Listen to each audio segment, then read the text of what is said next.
No Brasil, mais de 56% da população se declara não branca, enquanto os que se dizem branco representam apenas 43%. Mas, se a maioria é preta ou parda, por que ainda vemos tão poucos nomes pretos ocupando espaços de destaque na mídia tradicional? Para cada Lázaro Ramos, Isa e Beatriz Souza, existem dezenas de nomes brancos em evidência. Isso tem um impacto direto. A cultura preta não chega à maior parte da população. Pior, essa invisibilidade reforça a marginalização das pessoas pretas desde cedo. E a escola? Será que ajuda a mudar esse cenário? A educação deveria ser uma ferramenta para combater o racismo, mas a realidade é bem diferente. Casos de racismo nas escolas continuam frequentes, e muitos alunos sequer sabem por que o Dia da Consciência Negra é celebrado em 20 de novembro. Será que a escola, como conhecemos, está preparada para lidar com essa questão?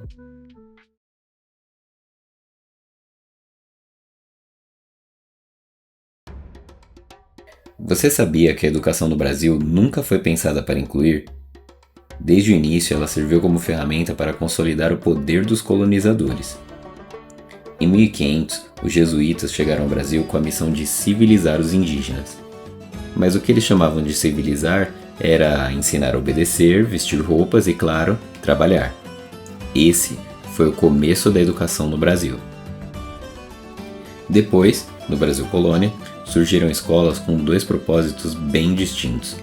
Uma para a elite, que formava líderes, e a outra para os trabalhadores, que os treinava para servir a elite. Quando a República foi instaurada, as coisas pareciam mudar, mas a quem essas mudanças realmente beneficiaram? Ainda que mais pessoas tivessem acesso à educação, a estrutura continuava priorizando a formação de mão de obra barata. E a quem essa mão de obra barata servia? Parece uma questão de luta de classe, certo? Mas, se olharmos mais de perto, veremos que historicamente o trabalhador no Brasil sempre foi o não branco. Será que ainda estamos presos a essa lógica do passado?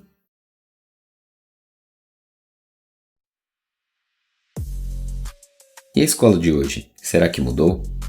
Infelizmente, a realidade mostra que não. O ambiente escolar continua ignorando a diversidade que existe fora de seus muros. Você já parou para pensar que a escola é onde as crianças e adolescentes aprendem não só matemática e português, mas também como viver em sociedade?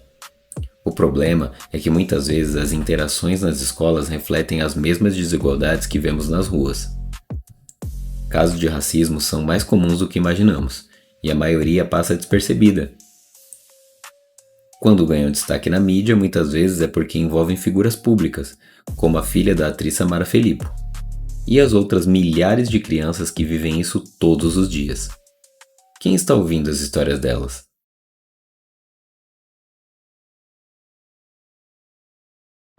Em 2020, a morte de George Floyd nos Estados Unidos reacendeu o debate sobre o racismo estrutural no mundo inteiro. Foi a primeira vez que muitas pessoas entenderam que o racismo não é apenas um problema individual, mas sim um sistema enraizado em todas as instituições, inclusive na escola. Nessa época, no Brasil, algumas iniciativas antirracistas começaram a aparecer. Em São Paulo, por exemplo, o currículo da cidade foi atualizado para incluir práticas antirracistas e valorizar a cultura preta na sala de aula. Mas será que isso está sendo colocado em prática? Por que ainda vemos tantas barreiras para ensinar e celebrar a cultura preta nas escolas? Enquanto o sistema avança a passos lentos, movimentos independentes dentro das escolas estão criando suas próprias estratégias para mudar essa realidade. Você já ouviu falar do Novembro Negro no Céu? Esse evento independente que nasceu em 2022 em um centro educacional unificado, CEL, da cidade de São Paulo, tem o objetivo de conectar jovens periféricos à cultura preta. Tudo começou com rodas de conversa, exposições e apresentações culturais. Mas a ideia cresceu e hoje o evento inclui oficinas de dança, oficinas de música, história, além de festivais que destacam a riqueza da cultura afro-brasileira. Por exemplo, as apresentações de Maculelê e Frevo, conduzidas pela professora de ambas, não só ensinam os passos dessas danças, mas também resgatam as histórias de resistência por trás delas. Outro ponto alto é a oficina de percussão, onde os alunos sentem na pele o poder de uma bateria de escola de samba. Para muitos, é a primeira e única vez que tocam um instrumento que se conecta com suas raízes de forma tão profunda. Mas talvez o momento mais transformador seja a roda de conversa. Alunos, educadores e convidados discutem os desafios de ser preto e periférico no Brasil. É um espaço de escuta, troca e fortalecimento, onde os jovens começam a se reconhecer como protagonistas de suas próprias histórias.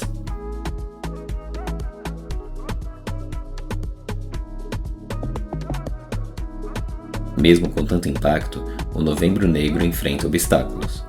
Muitas escolas convidadas ainda não aderem à proposta, refletindo o racismo estrutural que permeia o sistema educacional. Mas os organizadores sabem que cada passo importa.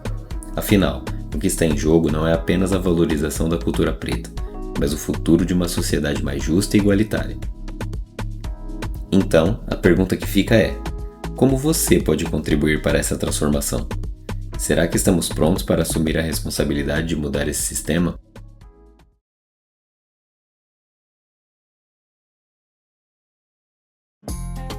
O Dia da Consciência Negra é mais do que uma data no calendário. É um símbolo de resistência do povo preto, uma oportunidade para refletir sobre a história e reafirmar a luta contra o racismo. A escolha do dia 20 de novembro, marcando a morte de Zumbi dos Palmares, não é apenas um tributo a um líder. É um lembrete de que Palmares foi e continua sendo um símbolo de força e resiliência. Mas e hoje? Quem são os zumbis do presente? Como movimentos como o Novembro Negro podem transformar a realidade de jovens que muitas vezes não conhecem sua própria história? Essa luta continua. Assim como o Zumbi, o Novembro Negro desafia um sistema que tenta silenciar e marginalizar a cultura preta, relembrando que resistir é também criar, educar e transformar. Esses movimentos independentes, sustentados pela força de pessoas voluntárias e apaixonadas, mostram que a resistência não está apenas no passado. Está nas rodas de conversa que incentivam os jovens a questionar, está nas apresentações culturais que resgatam um legado muitas vezes esquecido, está nos tambores que ecoam ancestralidade em cada batida. O caminho é, sem dúvida, desafiador. A falta de apoio institucional, o desinteresse de algumas escolas e o racismo estrutural são barreiras reais. Mas a cada oficina, cada palestra e cada momento de reconexão com as raízes africanas planta uma semente de transformação, de valorização e de luta antirracista. E agora, a pergunta que fica para você: qual será o impacto dessa luta no futuro? Será que estamos prontos para abraçar uma sociedade verdadeiramente igualitária, onde a cultura preta ocupe o espaço de destaque que merece? O Novembro Negro é muito mais que só um evento, é um chamado, um lembrete de que a luta pela valorização da cultura preta não é apenas uma causa, mas uma necessidade para construir um futuro mais justo para todos nós.